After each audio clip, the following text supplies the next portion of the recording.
Hola César, ¿cómo estás? ¿Cómo están todos Hola Juan nuestras Pablo, amigas y un amigos que nos abrazo escuchan? desde el Hotel Puerto Viejo en Yico. Mira, ahí estamos, está patrocinando, tenemos patrocinador ahora. Qué linda esa zona. Te comentaba, César, por allá iba mi abuela, cuando ella me contaba, mi abuela que nació en 1900 me contaba que a ella le encantaba ir a Yico, y que le gustaban mucho las playas de allá y todo. Claro que no había hoteles en esa época. Oye, César, bueno, tenemos harto tema, pucha, que está movido todo. Vamos a Está partir muy por uno bien. internacional que a mí me tiene, pero a estas alturas, abismado sobre cómo se complican las democracias. Y vamos a hablar del tema de Biden y la situación de Biden y los gaffes y los errores que ha cometido, pero más el dilema de fondo, como dicen los norteamericanos, el dilema de los demócratas con Biden hoy día. En segundo lugar, vamos a hablar sobre el tema del Poder Judicial y la rosca y la pelea, pero además pública, con declaraciones afuera de los tribunales, afuera de las salas con periodistas y una La confrontación vocera, ¿no? Está. tremendo adentro de la Corte Suprema. Y por último, de un tema que a mí me ha dado un poco vergüenza como se ha planteado, pero que ha sido brutal y que muestra a lo mejor en parte el estado de la política chilena, que es la discusión que se ha dado sobre el voto obligatorio, la multa y todo ese tema. Que yo creo que también habla mucho de cómo, de este distanciamiento que hay hoy día entre la gente y la política. Así que vamos a hacer con el tema principal Dale. internacional nuestro, que es, ¿qué te parece? ¿Cuál es la situación de Biden hoy día? ¿Se queda, se va, se sigue confundiendo? Tuviste que habló el otro día de la Oye, sí, vicepresidenta, el vicepresidente Trump y a Zelensky lo trató de presidente Putin. Putin. A mí me da pena porque es buen tipo, pero mientras más esfuerzo hace por Sí, mostrar pero pero ¿cómo ves tú el problema y qué va a pasar, man? bueno, parece que, o sea, lo están abandonando, o sea, lo están abandonando de los grandes del Partido Demócrata, lo están abandonando. Él está aferrado a su cuestión. Pero es súper difícil, o sea, ¿tú te acuerdas cuando en Chile cambiamos de Longueira a Goldborn a la, a Evelyn. la Matei, a la Elin, y como que y perdimos por paliza, porque no habían empezado a conocer a un candidato cuando ya venía otro y otro, y todo esto en medio de debate, y qué sé yo, o sea, yo creo que para el Partido Demócrata esto es muy demoledor. Anoche estuve mirando CNN, que estaban con panelistas y qué sé yo, hablando de este tema. Básicamente los que defienden a Biden en este minuto es no permitamos que salga Trump, no permitamos que salga un, un felon, un convicted felon y todo lo que implica. Pero se ve débil, o sea, después, porque piensa tú que está en una conferencia de prensa para él, para su lucimiento, para, no, o sea, no tenía contrincante aquí. Y se pega ese tipo de... Pero mira las equivocaciones. No, brutal, brutal. Confundir a Zelensky Putin. con Putin y a su vicepresidenta con Trump. O sea, ahora, ¿qué irán a hacer? No sé, yo entiendo que es muy difícil cambiar de candidato, pero como en todas las cosas deben haber montones de gallos que la mamá les dijo a ti te corresponde y deben estar dando la pelea. Yo Ahora, no ¿tú sé te has cómo fijado lo ves tú. cómo cambió el eje de la discusión hasta antes de este foro que hubo?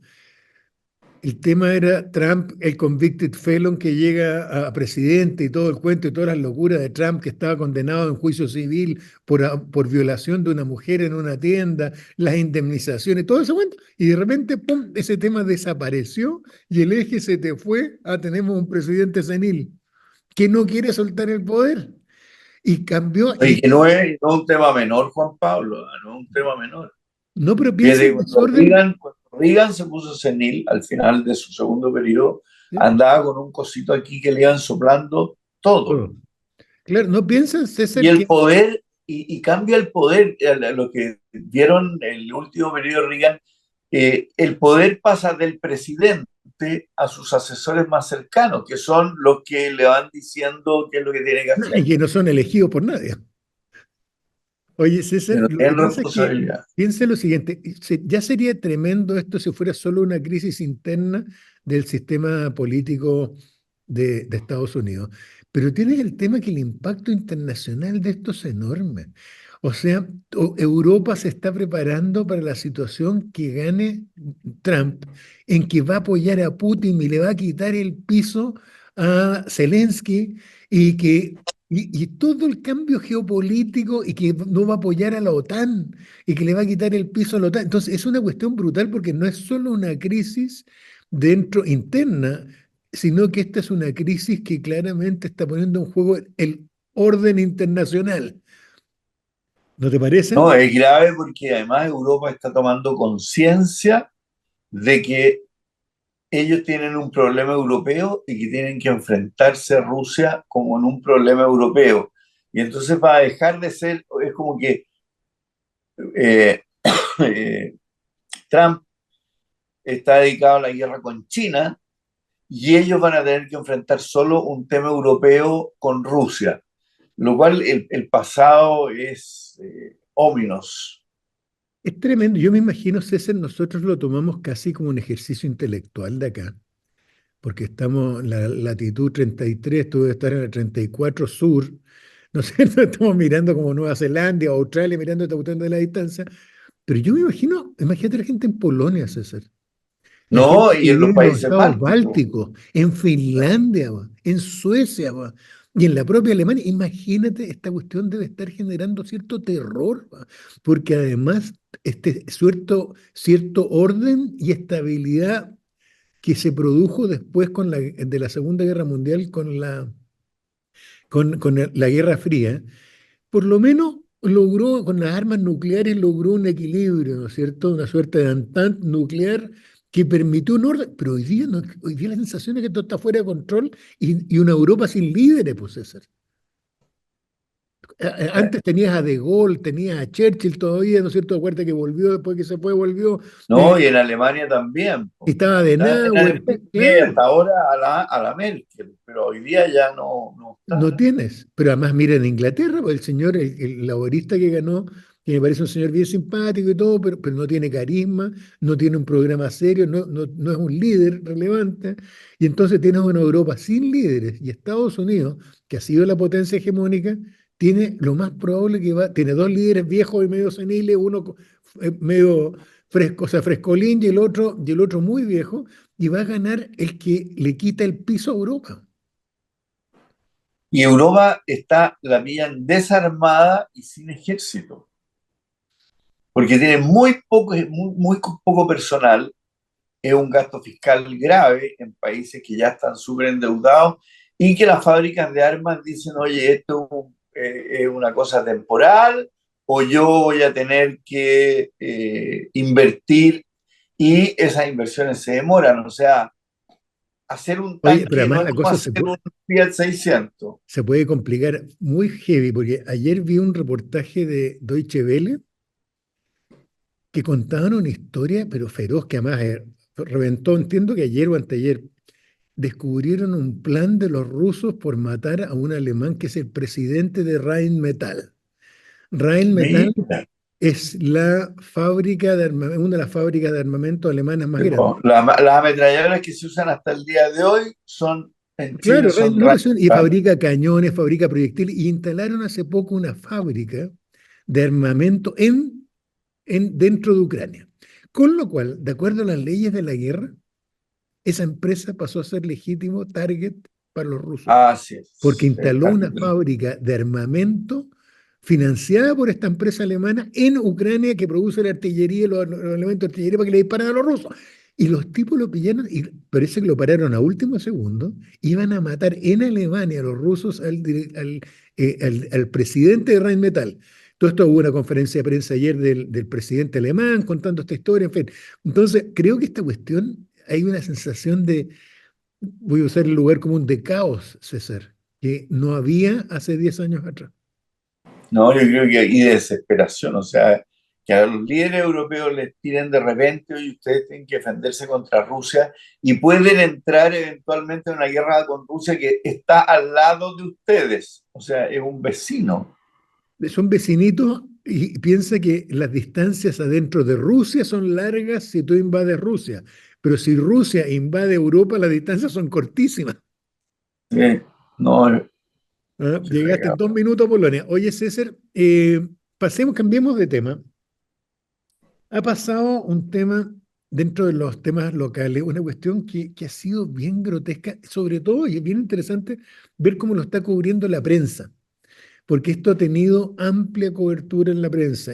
Esto no solo de los principales medios escritos, los medios digitales, no sé, el Mostrador, el Clinic, la Tercera, el Mercurio, pero la televisión y la radio centrada en este conflicto que se ha generado al interior de la Corte Suprema con motivo de la apertura de una investigación en la Comisión de Ética por los tráficos de influencia y comunicaciones confidenciales que tendrían en sus teléfonos algunos ministros y serían, ¿no es cierto?, 4 los ministros investigados. Esto que podría haber sido una forma de contener el tema, ese es el sentido de estos procesos, hacerse cargo del tema, contenerlo, empezó a generar una serie de equívocos tremendos. Primero porque un ministro que estaba adentro se inhabilitó, después no había quien entrara, entró otra persona a reemplazarlo, pero entre medio mandan un oficio al Ministerio Público, la Corte Suprema, manda un oficio al Ministerio Público para que le manden copias de los audios o de los mensajes de texto que tienen, que están involucrados ministro de la Corte Suprema, y el fiscal nacional le contesta que no. Le dice que no. Y le dice que no, porque usted no tiene interés. En una cosa que yo le doy la razón, si los locos que lo haya pedido la Corte Suprema y se haya expuesto públicamente a esto. Entonces, ¿cómo estás viendo este conflicto? Hubo una entrevista en la televisión ayer de varios ministros de la Corte Suprema, pero abiertamente mostrando una especie de guerra civil al interior de la propia Corte. ¿Va? Pero lo extrae, o sea, porque entre medio hay uno de los ministros que dice, oiga, a mí no me pueden juzgar porque cuando estaba el audio yo no era ministro de la Corte Suprema, yo era un civil. Y una de las ministras dice, muéstrenme el audio. Yo, si no me muestran el audio, porque o sea, revísenme mi celular para ver si hay un audio mío, ¿verdad? A ver, yo aquí te voy a dejar la palabra a ti, pero a mí lo que se me ocurre es que nosotros desconocíamos y estamos recién empezando a conocer cómo es la mecánica interna de la Corte Suprema, de qué se trata, cómo los nombran, cuál es la mecánica interna, etcétera, etcétera, cuántos son. Así que yo te pediría a ti que tú nos contaras más o menos cómo se arma y cuál es el significado y qué pasa si están todos peleados. Mira, acuérdate, César, de lo siguiente, y este es un dato que yo lo muestro siempre académicamente, en clase, ando planteándolo a los alumnos porque es bien loquito. El Estado chileno, ¿no es cierto?, pasa periodos de turbulencia, pero se va adaptando de a poco a través de las nuevas constituciones. Llevamos 200 años adaptando a los cambios, a la nueva sociedad que emerge. El Chile de hoy día no tiene nada que ver con el Chile de 1823, pues, nada que ver, ¿no es cierto? 1823 es. Pero extrañamente, Juan Pablo, el corazón de nuestra constitución es la del 23. Bueno, pero a tal punto que el Poder Judicial, la estructura para estos efectos, está instalada desde la Constitución de 1823. Entonces, esto que estamos mirando ahora y que con toda razón, no te digo que nos horrorice, porque no, pero sí nos impacta y no nos gusta, genera escándalo, viene desde 1823, en que adoptamos un modelo de sistema de justicia en que los jueces no están al servicio de las personas, sino que están al servicio del poder y del Estado. Y por eso que cuando se produce el golpe de Estado y el poder se va a la derecha, la Corte Suprema se va con el golpe de Espérate, Estado. Y por espérate, eso la Corte Suprema de los años 70, pre-golpe, era muy anti-allendista. Porque estaba con el poder en ese momento, lo que estaba que era el poder. Pero lo interesante, acuerda que no es solo el golpe de Estado, sino que acuerda que después volvemos a la democracia y los mismos ministros que habían estado apoyando la dictadura y que avalaban las violaciones de los derechos humanos y miraban por otro lado, ¡pum!, se dan vuelta para el otro lado y aparecen, ¿no es cierto?, de un día convertidos en los grandes demócratas. Bueno, todo esto tiene que ver con un tema estructural, porque, y esto pasa en Estados Unidos, César, es bien curioso. Tú sabes que hay dos sistemas judiciales en Estados Unidos, el sistema estatal y el federal. El sistema estatal, que maneja el 95% de los casos comunes, qué sé yo, los homicidios, los robos, las estafas, todo eso en general lo maneja el sistema estatal, es todo popular, es justicia popular, justicia ciudadana. Los jueces son elegidos, los fiscales son elegidos, los policías son elegidos, el sheriff es elegido, el defensor público es elegido, etcétera, ¿no es cierto? Y hay control ciudadano y hay jurados. En el sistema federal hay jurados, hay gran jurado y hay petit jury, se llaman los chiquititos, los que formulan la acusación y los que juzgan, pero los jueces no son elegidos.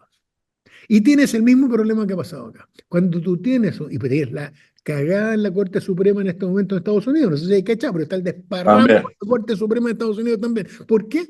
Porque son political appointees, no son ciudadanos, no están al servicio de la ciudadanía o del sistema democrático, son political appointees. Entonces, Trump llega al poder, y pasa lo mismo que en Chile. Trump llega al poder y se encarga de nombrar ministros que son seguidores o lacayos de él. Resultado, se va y no alcanza eso y derogan el aborto. Derogan el aborto y hoy día, el otro día sacaron una resolución en un tema Ah, medioambiental. no, a mí me encantó la No, Right Enterprise pero te Against rompió la estabilidad, Raimondo. pero rompió la estabilidad, claro, pero rompió la estabilidad de las Pero, reglas, porque pero yo le estableció que encuentro toda la razón. O sea, que impuestos internos no puede ser el intérprete de las leyes, bueno, no, cuando no, es no, una no, de no las dice eso. partes. El problema es, si eso dijera eso está bien, pero no dice eso. Va dos pasos, si dijera eso estaría estupendo. Aquí tiene que interpretar la Corte. No, pero es que está diciendo, dio dos pasos más allá. Dijo que el contenido final de estos elementos normativos lo hacían los jueces y no la administración del Estado. Y trasladó, por lo tanto, en la parte regulatoria del Estado, el poder del Poder Ejecutivo, lo trasladó al Poder Judicial. Pero son personas que no han sido elegidas, ¿no? Son No, hay un personas. caos. Además, es un caos porque la Bueno, pero en tradición de Chile tenemos Estados el Unidos es problema la que otra. todos nuestros jueces, todos, son political appointees. Todos para llegar a poder ser nombrados juez de Linares, conservador, lo hemos visto, ¿para qué decir en la Corte Suprema? Tienes que sobarle lo al gobierno, siempre pasa por el gobierno, y además, si eres miembro de la Corte Suprema, vaya a pasar por el Senado. Y entras en el juego político con las cosas buenas y las cosas malas del tema político. El poder político, César, en todas partes del mundo se defiende. No va a nombrar gente extraordinariamente independiente que el día de mañana los vaya a joder. Lo que va a hacer es nombrar personas y sean obsecuentes con el poder. Y eso es lo que tú estás viendo. Y entonces, en toda esta escandalera, ¿qué es lo que hay? Prendiste la luz en algo que todo el mundo sabía. Esto no era oculto, César. Esto ocurría en la penumbra. Está bien, pero ¿qué pasa ahora? O sea, ahora que han pasado como tres cosas bien extraordinarias. Una, que están peleados entre ellos.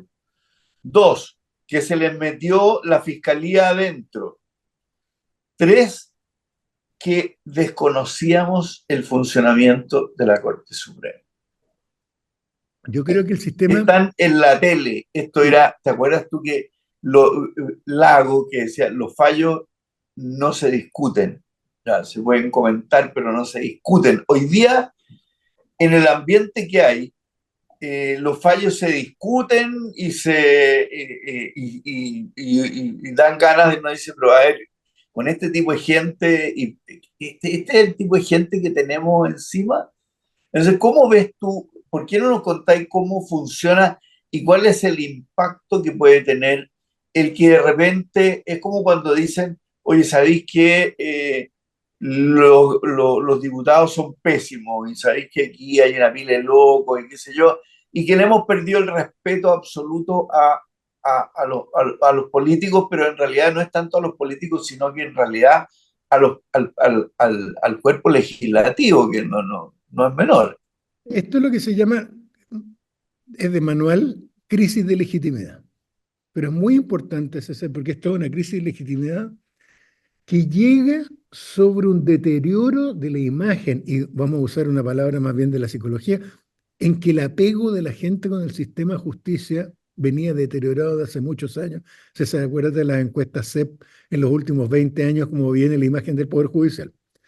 Esto viene pegadito al Congreso, digamos. Claro, pero esto era sobre todo porque por la puerta giratoria, No, porque sí, también con la cosa del clasismo, también con esta sensación de que habían dos justicias y que te por mandaban a clases supuesto. de ética si no pagabas los impuestos y evadíais 3.000 millones de pesos, pero si evadíais 7 millones de pesos y vivíais en Ñuñoa, te ibais preso por IVA. ¿Va? Entonces, eh, lo que esto es una crisis doble sobre una crisis que tiene razón que la puerta giratoria tenía que ver, pero sobre una crisis de confianza generalizada, instalada en los últimos 20 años sobre el sistema de justicia y el Poder Judicial, se instala esta crisis desde dos ámbitos, César, en paralelo. Por un lado, en la Corte Suprema, que siempre lograba, como dices tú, vivir aislada, vivía como en otra dimensión la Corte Suprema. Y no hablaban con la prensa, y hacían vocerías mínimas, ¿no es cierto? Todo esto, y hoy día esta cuestión se rompió, y claramente hay dos bandos en la Corte Suprema, por lo menos. Hay algunos que son partidarios de sacarle el tapón a esta cuestión y que caiga quien caiga, y otros que están dispuestos a decir, yo me voy a ir con el mantel, como dijo la ministra Letelier, según citaba el Mercurio, que aquí nadie tirara la primera piedra cuando la critican a ella. Sí, dijo que algunos ustedes llegaron seguramente nombrados por el Espíritu Santo, dijo, según lo que citaba entre comillas el Mercurio. Entonces, creo que es una crisis en la Corte Suprema, en mi opinión, terminal. Yo creo que este sistema no resiste. Y creo que la propia Corte Suprema está de acuerdo que no resista porque está llamando a una comisión multilateral para crear nuevos mecanismos. Pero, en la cual ellos son la mayoría, claro, pero lo espérate, cual pero ojo con el tema porque esta crisis se da en paralelo a una crisis sobre el Ministerio Público. El Ministerio también. Público está con un problema de gestión, de falta de accountability. Yo le tengo mucho aprecio al Ministerio Público. A la fiscal Chong estimo que es una muy buena fiscal. No conozco todo el detalle de lo que le pasó ahora, pero aquí es la pérdida de estos casos emblemáticos que se ha No, dado. pero a Chong, oye, mira, a Chong, el problema que tuvo se lo creó ella con sus chats y sus comunicaciones al público durante el estallido social. Sí, puede ser, pero Si yo la ella conozco, mira, no yo no hubiera conozco hecho el detalle eso, del caso, puede que se haya equivocado, yo también me he equivocado muchas veces, también he perdido juicios que creí que iba a ganar. pero tú no eres juez, por ni No, eres está bien, no, sí fiscal. entiendo, entiendo, sí, pero lo que sí yo quiero dar fe de una cosa, ella es una buena fiscal. Ahora, ¿qué pasó en este caso? Habrá que verlo. Y sí es importante, César, y esto es muy, entender cómo funcionan los otros sistemas. Pasó algo similar en Estados Unidos ayer o anteayer en una causa muy mediática, la, que es la causa de Alec Baldwin, ¿te acuerdas de este actor famoso Ah, sí, claro, que que le salió en disparo? Bueno, dispararon. quedó la cagada en la causa ayer o anteayer, creo que fue ayer mismo, en que lo llevaron a juicio a Alec Baldwin por homicidio culposo y resulta que en medio del juicio que yo lo estaba siguiendo, se apareció un testigo, un experto, y se determinó que la fiscalía había ocultado una prueba, Mira. que había ocultado una prueba balística que favorecía la defensa. El juez arma una quilombo, como diría un argentino, para el cuento, arma un incidente y desecha, y además declara a la fiscal, le hace sentarse como testigo a la fiscal, cómo se escondió esta prueba, la defensa, y declaró, cerró el juicio, dijo que se absolvía inmediatamente por mala fe el Ministerio Público y jodió la fiscalía. Todo esto transmitido en televisión por CNN. Oye, Juan Pablo, vi un video de un abogado de Drogos haciéndose propaganda, El de los anillos de oro. hecho dentro de la corte, del edificio de la Corte Suprema, diciendo, acabo de liberar a un cliente que lo encontraron con 30 y tantos kilos de droga y salió con 1 millón de pesos. Entonces tú Pero decís, eso es lo que pasa y es cuando, como diciendo, narcotraficantes vengan a mí, o sea, pero yo soy literalmente, ¿no? un Y tiene capo. videos manejando su Mercedes-Benz y todo. Eso es lo que pasa cuando tienes una sociedad en que no hay control sobre los abogados. Te recuerdo que yo desde hace años vengo diciendo esto, nadie me pesca, he sido partidario de crear más delitos para los abogados y que nos manejen y nos controlen fuertemente. Y no tenemos. Con un sistema de colegiatura obligatoria, no tengo idea de la cifra, pero el 90% de los abogados que circulan en Chile no están colegiados. Y entonces, ¿Y para yo qué? digo, Pues se tiene y que el pagar colegio de cuota. abogados, en mi opinión, como decía el otro día un juez, se ha transformado en un club de amigos. Entonces, yo creo que esta cuestión es, todos son temas institucionales. El impacto que produce César, tener sistemas de justicia como el nuestro, cojo, en que tenemos, es como un auto con un neumático pinchado, que el alternador no le funciona, que el freno está malo. El auto va a chocar. Nosotros tenemos que prestarle atención al sistema de justicia, tenemos que tener Pero, debate. Juan Pablo, pregunta final, ¿en qué va a terminar todo esto? Yo creo que esto va a terminar en un que como debiera institucionalizarse parcialmente el conflicto, debiera haber una especie de reforma urgente del sistema orgánico de la Corte Suprema y en lo inmediato, sin perjuicio de otras reformas más adelante, pero modificarte el sistema de nombramiento y asegurarse, incluso esta práctica que había desde el inicio de 1823 de hacer el lobby y buscar amigos y el besamanos que hablan los propios jueces y toda esta cuestión, matarla. Y esto tiene que ser transparente, incluso puedes penalizar el tema de hacer este lobby por al lado con particulares, y si esto se acabó, aquí tiene que ser todo. Pero ya, ¿y este caso qué pasa? O sea, aquí están los audios, está, qué sé yo, hay 3 o 4 jueces, entre ellos Carroza, que los tienen. ¿Qué va a pasar con ellos o cuál es el desenlace? Que para mi gusto, si tú me preguntas a mí qué va a pasar, yo Mi creo impresión que es que hay dos nada. tipos de temas. Hay un tema que es un tema, no es corrupción, pero es como tráfico de influencia hablando. Al ministro Carroza yo lo conozco, no lo conozco mucho, pero lo conozco. Y también creo que está a la vista su carrera y creo que es un hombre correcto.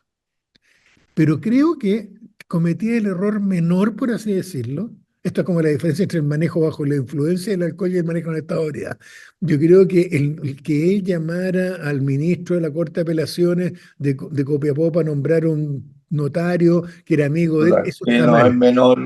No está mal, pero no es un acto de corrupción tal. El problema es que todos intuimos que no solo hay estos tráficos de influencia menores para el amigo, sino que puede haber corrupción detrás. Yo creo que en todo caso, más allá de la forma de una política, esto tiene que ser investigado a fondo. Yo creo que aquí debieran abrirle los celulares a los ministros de la Corte Suprema. Yo creo que aquí No te debieran puedo creer. y yo creo que debieran abrírselo, porque además el negarse a abrírselo sería una cosa de terror. Yo, César, mi experiencia como abogado, aunque yo asumo que yo estoy sujeto no solo por la causa de mi hermano, por todas las causas que llevo, todas complicadas, que a mí tienen derecho a venirme a pedir cuenta. Señor Hermosilla, ¿usted litiga correctamente o no? ¿Usted hace tráfico? Tienen derecho a preguntarme y tendrán que verlo. Y el día de mañana yo sé que me pueden revisar el computador y me pueden revisar. Y yo creo que está bien porque yo no me muevo en el ambiente del poder. No puede ser que haya opacidad en la administración de justicia en temas tan sensibles como no solo el nombramiento de los jueces, sino cómo pagan los favores. ¿Qué significa esa frase cuando está hablando de la ministra Letelier y habla con el expresidente de RN y le dice, ella es de los nuestros, y está dispuesta a colaborarles? ¿Qué es eso? Cuando es todo lo contrario de lo que dice la Constitución de la función judicial, que tiene que ser independiente. Pero insisto, no es gratis minar la confianza en todos nosotros en el sistema de justicia. Esto Pues genera un es que es problema bueno que esta grave. cosa explote, porque yo creo que aquí hay que hacer un cambio. Y si no explota así, no va a haber cambio nunca. Vamos a seguir el tema, César, lo vamos a estar siguiendo Eh, porque claramente es noticia en desarrollo. Oye, César, y por último, ¿qué te parece esta cosa que a mí, por lo menos, me ha parecido tremenda, man? Toda la discusión que se ha dado en torno a este tema, decir, oye, sí, el voto obligatorio está bien, pero ¿por qué no mejor le quitamos la multa? Porque en realidad esto castiga a la gente pobre, man.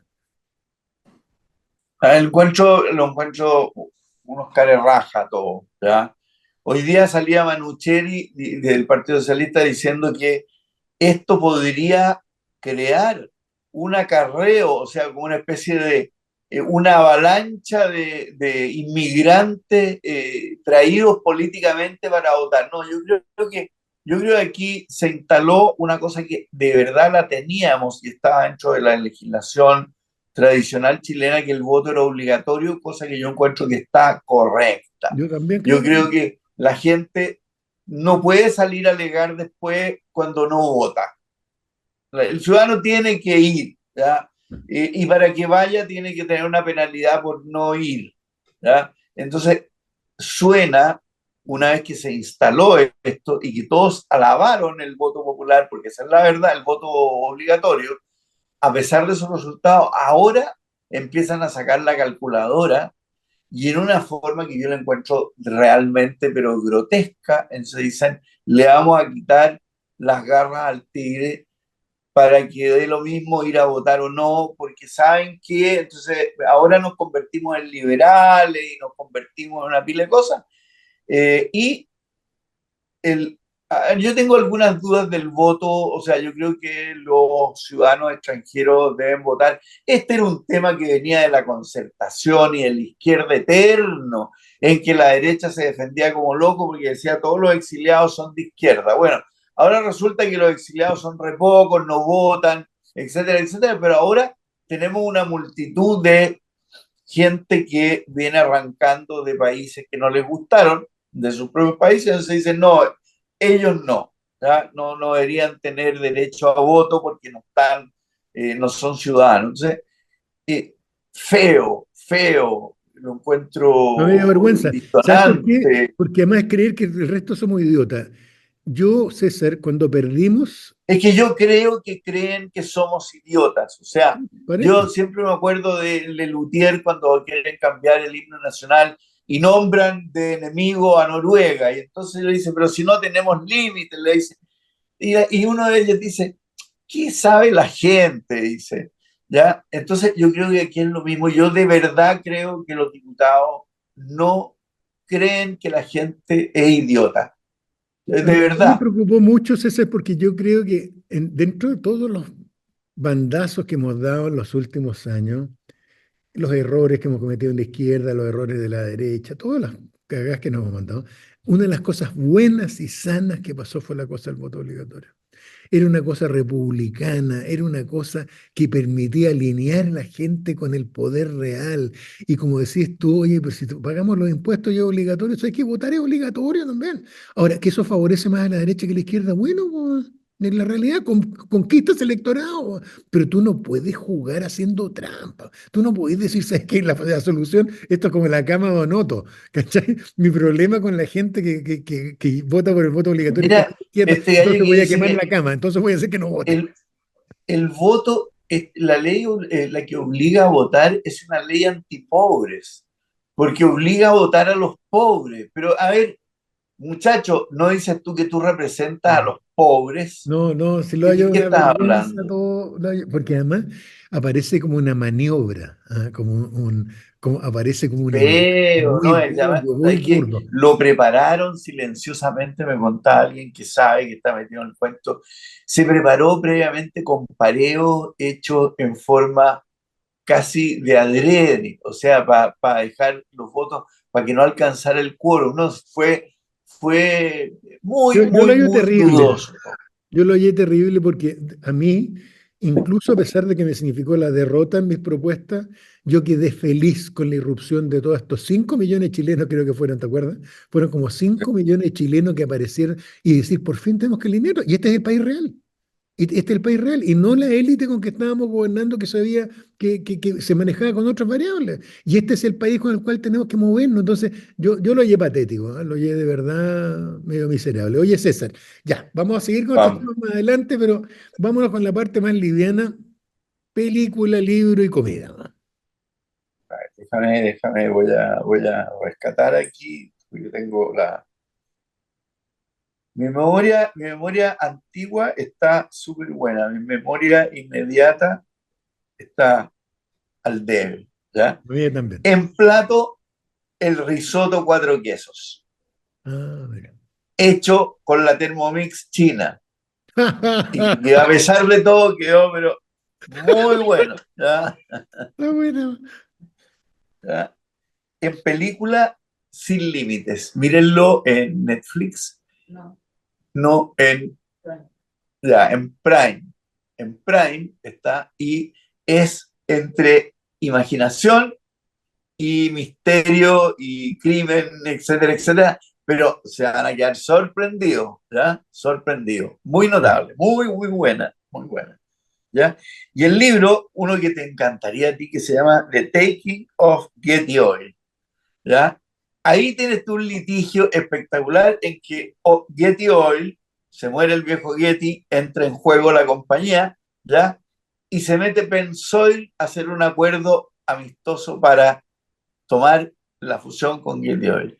Pero entre medio como que los personajes se confunden, queda la pelota, y entra Texaco y hace la mejor oferta. ¿Ya? Y se queda Texaco.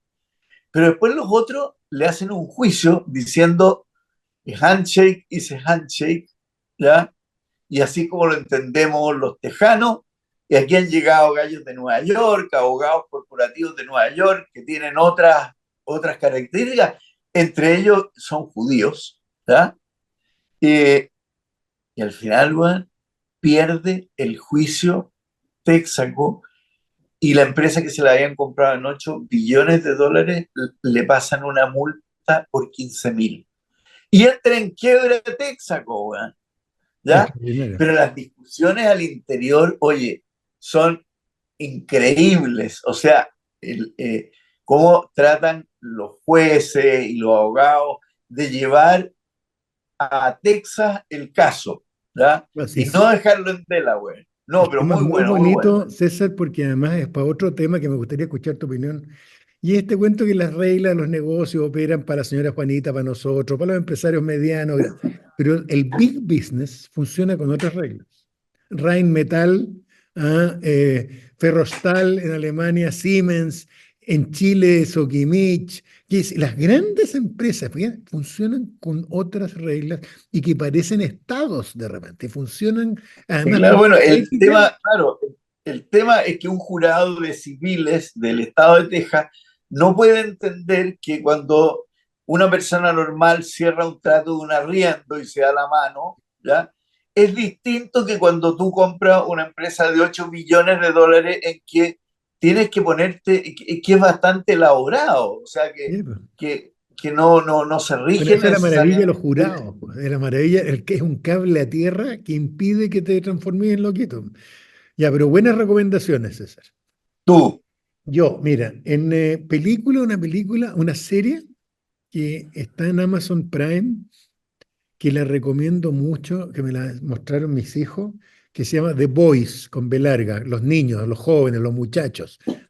B larga o Y-S, The Boys. Y que es una cuestión bien sofisticada. Yo al comienzo la tomaba como en talla. Es una Todos sabemos que Hollywood nos ha inundado de superhéroes, ¿no es cierto? Reflotó el Hombre Araña, hasta Superman, desde luego cuántas películas llevamos con Batman, ¿no? Y esta es una especie de sátira, pero seria, como buena sátira, en que la sociedad está dominada por superhéroes, que son todos equivalentes a los que conocemos, pero los gallos se han ensoberbecido con la fama y con el poder y se han transformado en una élite corrupta. Los superhéroes. no, Y entonces surge un grupo que son The Boys, estos muchachos, de gente que se dedica a combatir a los superhéroes que eran buenos, pero se transformaron en siempre personajes viles, mal. ensoberbecidos por la popularidad, por la prensa, por la riqueza que han obtenido. Muy buena. Es una serial muy inteligente, bastante más profunda, como es una crítica a la sociedad norteamericana, como diría Bourdieu o Debord, a la sociedad del espectáculo tremenda. Así que la recomiendo. Muy, muy buena. Tercera o cuarta temporada. Yo he visto solo la primera, muy buena.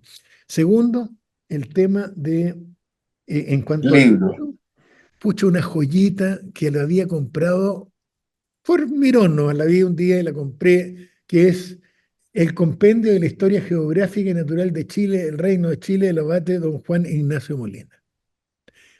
El libro que todos conocemos, Que todos todos nos conocemos, que enseñaron, nos hablaron en pero el nadie lo ha colegio sobre el leído. abate Molina, este señor que era maulino y que había escrito y que se había ido a Italia, que este era un cura jesuita, antes de la independencia. Está retratado el Chile antes de la independencia. Es barato el libro, va a ser un libro bien empastado y todo, porque es parte de la biblioteca Bicentenario. Este fue el Lago que sacó este libro. Nadie lo ha pescado, pero es una joya. César, no habla del río Mapocho, habla del río Mapoche. No habla de los chilenos, habla de los chileños, con ñ, chileños. La historia de cómo describe geográficamente el país. Dice que el país tiene tres zonas. El país, una zona de islas, una zona de valles y la cordillera. O sea, la describe de lado, de izquierda a derecha, Claro. y no la describe por la zona norte. Dice, explica por qué toda la relación con Cuyo y con la Patagonia. Dice que Chile limita el norte no con Bolivia, dice, sino que Chile limita el norte con Perú, y que llega hasta el paralelo 24. Yo no sé, esto los peruanos no lo han descubierto todavía, pero que Chile llega hasta el paralelo 24. Y explica por qué llega hasta el paralelo 24 y por qué parte de ahí Perú. Mira, extraordinario, pero la cosa anecdótica y el cariño que tiene por Chile. Sí, eso Porque parece además que lo es escribe notable. exiliado, este señor era jesuita y lo exiliaron. Lo recomiendo encarecidamente. Tiene además una introducción sobre la historia del abate Molina muy bueno. Pero mira, un personaje tremendo, tremendo dentro de de la formación de nuestra identidad nacional. Y Maulino, o sea, en esa época era el corazón de Chile, ¿ah? De Heartland, como dirían los gringos. Así es. Película, ya dije, y comida, mira, me acordé de nuevo de esta cosa, como decís tú, que tenemos buena memoria de largo plazo y mala memoria de corto plazo. Me empecé a acordar de chico de uno de los primeros platos sencillos y simples cuando mi mamá hacía salpicón. Y me El encantaba el salpicón. salpicón. Y que yo creo que era con las sobras que quedaban del Sí, pollo, po, que después le claro. hacía una entrada, y era carnecita picado de pollo o de qué sé yo, un lomo picadito con la lechuga, Con lechuga. y unos pedacitos de huevo. Oye, es que yo le echaba aceite y sal y me acuerdo que para mí era un manjar. Otra cosa que no he probado hace años, pero que la he hecho de menos. Yo me acuerdo que le echaba mayonesa de repente al salpicón y quedaba exquisito el salpicón con mayonesa. Pero viste, tú has visto que en la introducción del Quijote, cuando dice qué es lo que comía, salpicón las Sí, más sí. noches. Claro, ojo que el otro día repasando ahí el inicio para mostrar cómo han cambiado los tiempos, acuérdate que él ya está senil, viejo, no sé, está con Claro. demencia senil y acaba de cumplir 50 años, po. Mira, Él estaba senil en esa época, ¿no? Y había cumplido recién 50 años. ¿Qué nos queda a nosotros? Ya, compañero, ya amigo, entretenidos los temas, los vamos a seguir. Aprovecha ahí, Gico, que envidia que estés por allá. Pásenlo bien y todos cuídense, pa. Y sigan eso. mandando los Ya pues. comentarios. Ok, listo, que estén bien. Chao. Saludos. Chao.